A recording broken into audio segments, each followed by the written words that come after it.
অন্যায় বিরুদ্ধে ব্যবস্থা যে না নেবে সে বুঝতে পারবে আগামী দিন তো আমরাই থাকবো, তখন আমরা দেখে নেব, ভোটের পরে তো সব পালাবে, তখন বলবে আর কিছুদিন সেন্ট্রাল ফোর্সকে রেখে দাও, আর কিছুদিন সেন্ট্রাল ফোর্সকে রেখে দাও যেন আমাদের বাঁচিয়ে দেয়। তারপর তারপর তারপর এখন আর দেরি নয়। बंगाल में जिस तरह से गुंडा राज कायम हो रहा है, टीएमसी ने जिस तरह से वहाँ पर अत्याचार मचा रखा है, टीएमसी की जो समर्थक हैं वो जिस तरह से वहाँ के हिंदुओं पर या यूँ कह लो कि अल्पसंख्यक जो हो चुके हैं वहाँ पर वो अत्याचार जिस तरह से उन पर हो रहा है वह देखने लायक नहीं है। ममता बानो जो ममता दीदी कभी रहा करती थी, अब वो ममता बानो बन चुकी हैं, जिसको देखते हुए आरएसएस ने, विश्व राष्ट्र हिंदू परिषद ने अब चेतावनी भी जारी कर दी है और जल्द ही बंगाल के लिए कूच करेंगे।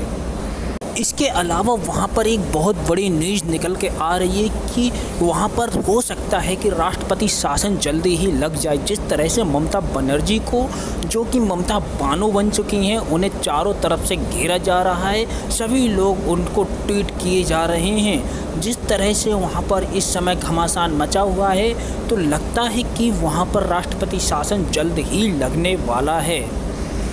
बंगाल में जो इस समय कद्दावर नेता जेपी नड्डा हैं वो वहाँ पर पीड़ित कार्यकर्ताओं से मिले हैं, जिनके घर से कोई ना कोई वहाँ के मुस्लिमों या यूँ कह लो कि रोहिंग्याओं द्वारा सताया गया है या मारा गया है, वो वहाँ पर लगातार उनसे संपर्क में हैं।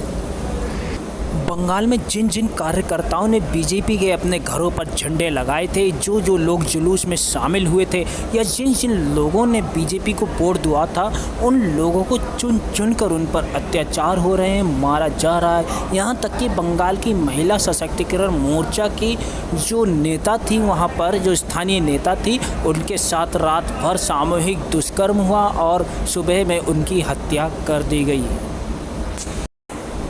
विश्व हिंदू परिषद के अधिकारी विनोद वर्सन ने उन्हें लेटर भी लिखा है और ट्वीट करके जानकारी भी दी है कि वो जल्द ही बंगाल के लिए कूच करेंगे और वहाँ पर हिंदुओं को जो पीड़ित हो रहे हैं उनके अत्याचार को कम करेंगे। वो चाहे कुछ भी हो जाए, लेकिन अब हिंदुओं पर अत्याचार नहीं सहा जाएगा। उन्होंने ये साफ साफ चेतावनी के तौर पर कह दिया है।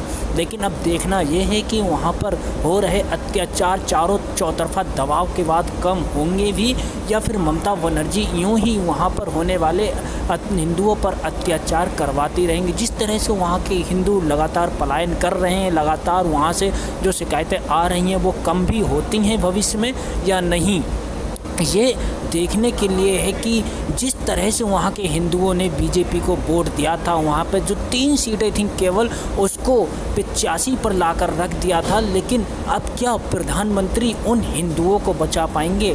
क्या प्रधानमंत्री उनको सपोर्ट करेंगे जो उनको वोट देने की खातिर अपनी जान गंवा रहे हैं? वहाँ की बहन बेटियाँ अपनी इज्जत गंवा रहे हैं। क्या वहाँ पर इतना दुष्कर्म करने वाले ये हमारे भारतवंशी ही हैं या फिर ये बाहर से बसे हुए रोहिंग्या और बांग्लादेशी हैं?